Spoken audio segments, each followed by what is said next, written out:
one thing about me, correction's going to come to me, and it's going to come to me quick.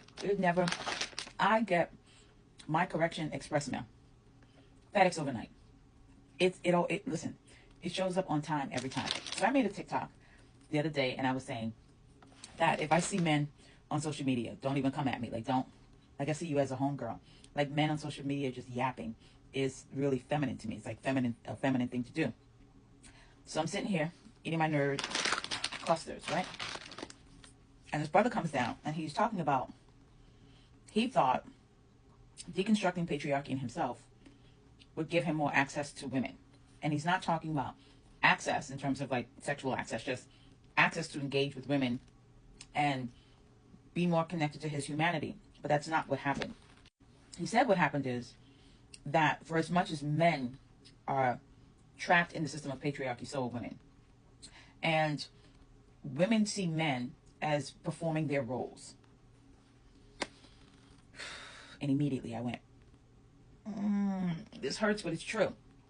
He said this is why women can't conceptualize, right? It's why we can't conceptualize going 50-50 with a man, because we need those men to play out those roles that are inherently constructed by patriarchy.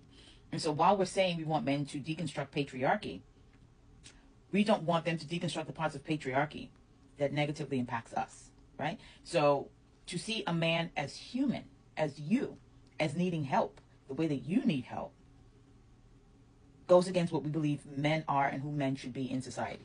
Saying things like social media is a feminine thing, it's a very feminine thing, is to deny men's ability to engage in conversations online in the way that we do. Like, we hold them to the same standards of masculinity that society and other men hold them to. And we don't really want to tear down patriarchy. We want a benevolent patriarchy. And that hit me like, whoa. We don't want to tear down patriarchy. We want a benevolent patriarchy. And the reason why that made sense to me, because that's how I see race and racism with white folks. White folks don't really want to tear down the structures of racism. They want to eradicate the interpersonal behaviors of it. They're fine with the systems remaining in place. The system that gives them advantages in some ways. The system that keeps their humanity intact. They just don't want to engage with myself or other people who are not white in a dehumanizing way, but they're fine if the system does that. This is why it is critical to be self-aware, right? Because when you are self-aware, you can truly listen to what people are saying to you, and you can understand a perspective, and then you can self-reflect.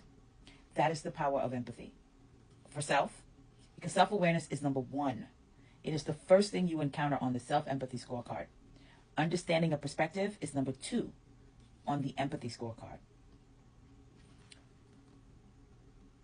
One of the things I used to say in my classes that I used to teach is that the lesson comes from the teacher first.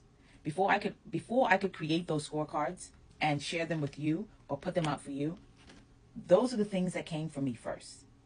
And today I sit really self-aware that, yeah, we're asking for a benevolent patriarchy. We're not asking for it to be really torn down to where we see men as human as us, and where men see us as human as them.